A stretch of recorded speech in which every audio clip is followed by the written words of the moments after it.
Loneliness and stress can be real challenges for older adults, but a furry friend might be the answer.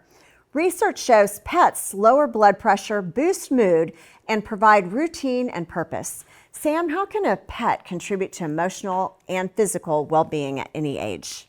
Well, my mom was terminal, and my brother decided he was going to get her a rescue dog, and I was furious. I was like so upset that we were going to have this other animal that had to be dealt with when she passed.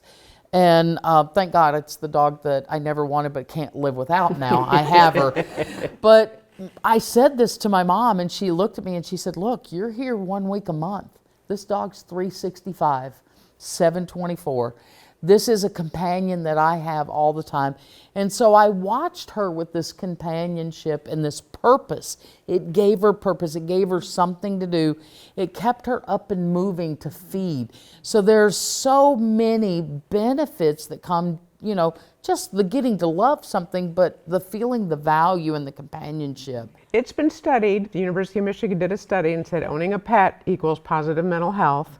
I think in practical terms, like, get a dog that you can manage, small, doesn't shed, like isn't a puppy that's running around that you're going to trip over. Think of it, maybe an older dog, you know, a dog that needs a home that's kind of already been through the housebreaking thing. So think in practical terms before you decide to adopt a dog or you're the family member helping them get a dog. And I think the other thing with pets is it's this unconditional love. Right. You know, so I can see what your mom was saying. And then it makes them have engagement. They're engaging and routine. Right. Because the dog's got to eat, right? So you got to get up. So you create some movement creates for you. movement. You got to get up and walk it and things like Yeah. that. So I think it's a lot of moving parts, but they're positive. Yeah, and that companionship is powerful medicine.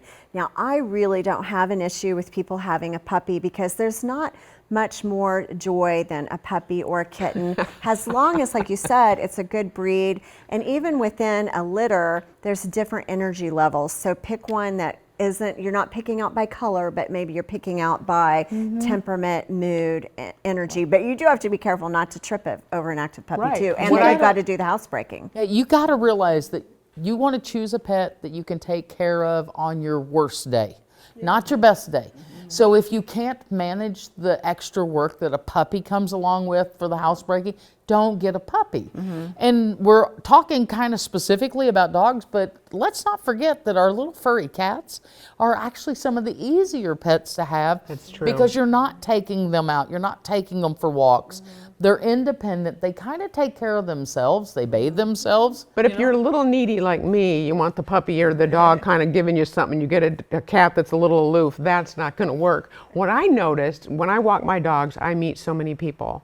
Oh, hi, how are you? How's your dog? I get this interaction. I watch the mothers with little babies doing the strollers. People don't do that with a baby, but they do with dogs. So if you're like, I want to meet some people in my neighborhood, or I want to meet some people in the dog park, it's a great way to do it. Have some conversation. And what about with people with advanced dementia and all that? Maybe they can have the robotic pets, you know. There Because are. It's the touch, the sense, that It's sense of the sense of touching. connection to something. So you got to remember that pets are just purpose with fur on them. They really are.